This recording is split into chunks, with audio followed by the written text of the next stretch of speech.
who are so interested, or not interested, they're very determined, or they're concerned about sending their children to mainstream, especially now when they come to early intervention program.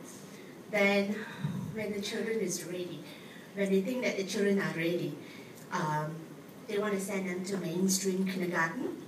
And once the child gets accepted into mainstream kindergarten, then I think the parents feel very comforted, and they feel that now my child is ready. So he is accepted in the mainstream kindergarten, so can I just live in the mainstream kindergarten and lesser days in the early intervention program, or even since kindergarten has accepted him, he is accepted into the mainstream kindergarten, he now can go to mainstream. Okay, early intervention is exactly what the words say. Early, so in your early years, your young years, intervening. The goal of early intervention is to prepare you either for school or for future learning or life. So, early intervention is very important. I don't know, does it begin at age 3 here? 3, 4, can it be younger? What age do kids go to early intervention? For our centers, we started 2 months. 2 months, okay, so that's, you can get that in Australia. It'll be quite a bit later than that, okay? So you have an opportunity to go there. Now, you have qualified people. You have teachers, you have OTs, you have a speech therapist. When you get one, you've got a physio. Your children, as we talked about, are already behind. So if they're 3 years old, their function may be like a 1-year-old. And that's why you've got physios and people who can help them develop and help them learn. If you then think that the child has learned enough to go off to a mainstream school, remember, they're still behind. They still need more work. Yes, they may accept them in the mainstream school, but they are not going to have the support of speech, occupational therapy, specialist teachers. So what happens in other countries, Melbourne has the same problem, okay? We take these kids out of these programs because the parents say, get them in mainstream, get them in mainstream. They put them in mainstream, and for a little while, the kids are doing okay. And then what happens? The other kids don't chat with them. They're left in a corner. I have a child that's currently in a court case being sued. The family is suing the school because the boy with Down syndrome has been coming in with his mom every day to mainstream school, comes in, hands him over to the teacher. The teacher says thank you. She walks him off to class. They all sing a song.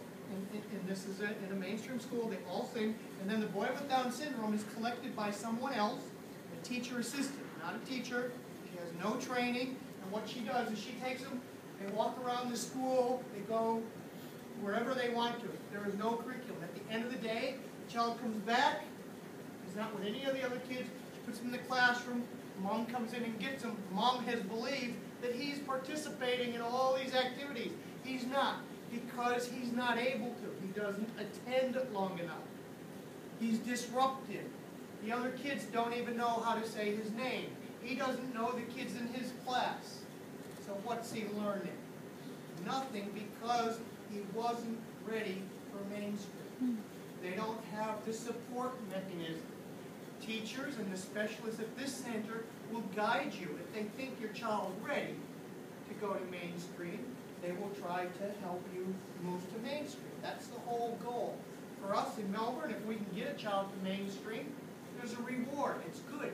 But we have to make sure that we have the resources to support the mainstream school.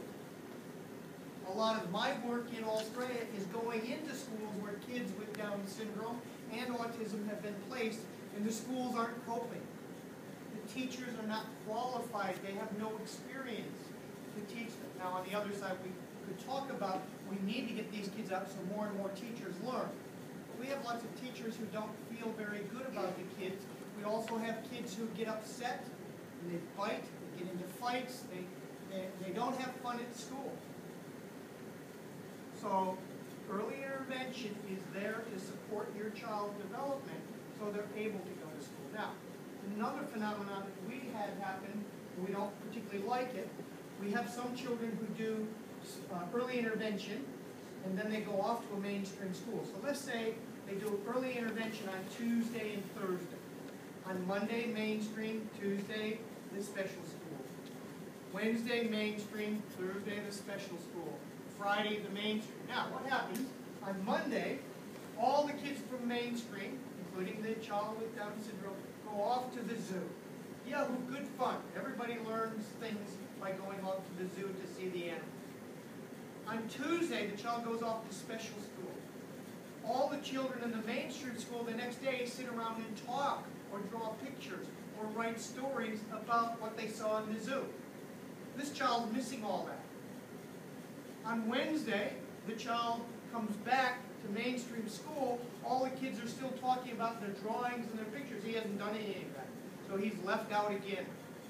He never makes friends because the kids who he sees on Monday, Wednesday, and Friday aren't there on Tuesdays and Thursdays. So he has other friends on Tuesdays and Thursdays, but they're not there Monday, Wednesday, and Friday. So he has no continuity.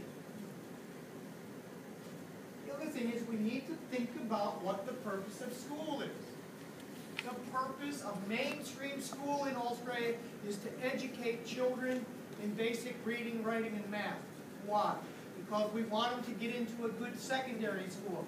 Why do we want them in good secondary school? Well, the majority of secondary schools in Australia have one purpose, and that is to prepare you for university. Most kids with Down syndrome are not going to go to university. What's the purpose of a special school or early intervention? To prepare you for daily living. Toileting, dressing, feeding, socialization, interacting with people. If you're in a mainstream school, they're going to assume you know how to speak.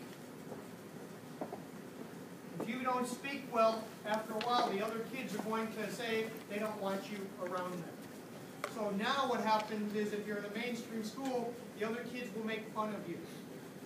They will call you stupid. They will call you idiot.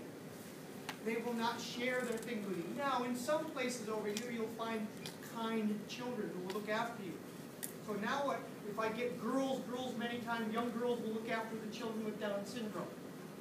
The problem is that they do everything for them, so the child doesn't learn to do it himself. The teacher says everybody put their shoes on, and the child with Down syndrome takes a little bit longer to put their shoes on, so the other girls help the boy or girl with Down syndrome, and guess what? He's missing or she's missing an opportunity to learn to do up their own shoes. So we're not keen about kids trying to go to mainstream because parents have mistaken beliefs. We get a lot of families who come into Australian special schools and say, teach him to read. If you teach him to read, he'll be normal. Well, first of all, teaching him to read doesn't make the Down syndrome go away. Teaching him to read doesn't make the cognitive impairment go away. And most of the kids never learn to read at a satisfactory level. I can teach them to look like they're reading. I can teach them to hold up a book. I can teach them to listen to stories. And I can teach them some words. And for a very small number, I can actually teach them to read. But if it takes a normal child 10 or 12 years to learn to read, for a child with Down syndrome, it can take much longer. I answered the question. You have these schools because we know over time every country that I'm aware of that provides early intervention understands that they need a team of specialists to help your child to develop.